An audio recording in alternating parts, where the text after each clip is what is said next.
Hi, friends. So I'm just doing a recording of Sean Anker's book, Before Happiness, and I am doing this under the Fair Use Information Act. I think it's very relevant for 2020. And he's talking about what's called positive inception or inception, where um, we like different things are contagious. Stress is contagious, boredom is contagious, confidence is contagious, and so there, it's emotions can be viral, and so this is just midway through. It's actually track 11. It's the 7-minute 22-second track, but I'm just going to quote maybe 30 seconds. Thanks to our mirror neuron network, in other words, we are hardwired for inception. History offers some dramatic examples of how we are programmed for social contagion. In 1962, in what was known as the June bug incident, 62 factory workers at a textile mill were bitten by an insect whose venom apparently caused terrible nausea, vomiting, and numbness of limbs. Many of the dressmakers were hospitalized.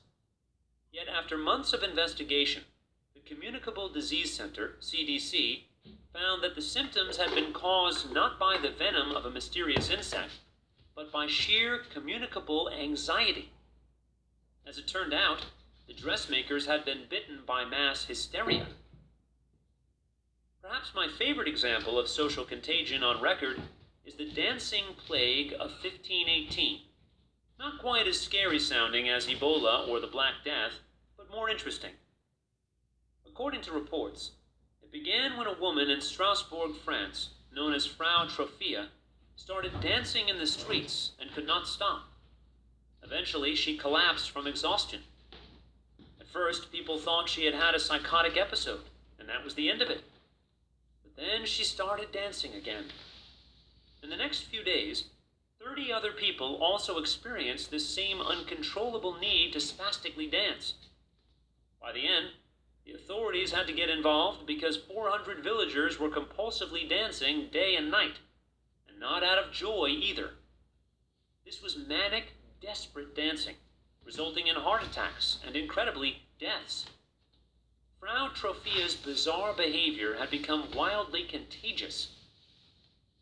A solitary mental breakdown started months of mass hysteria. A single case of false illness created an imaginary epidemic. These stories show how easy it is for us to catch the mindset of even a single person.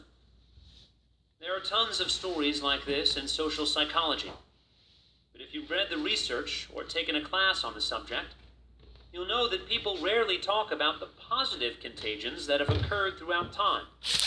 Mass decisions to abolish slavery.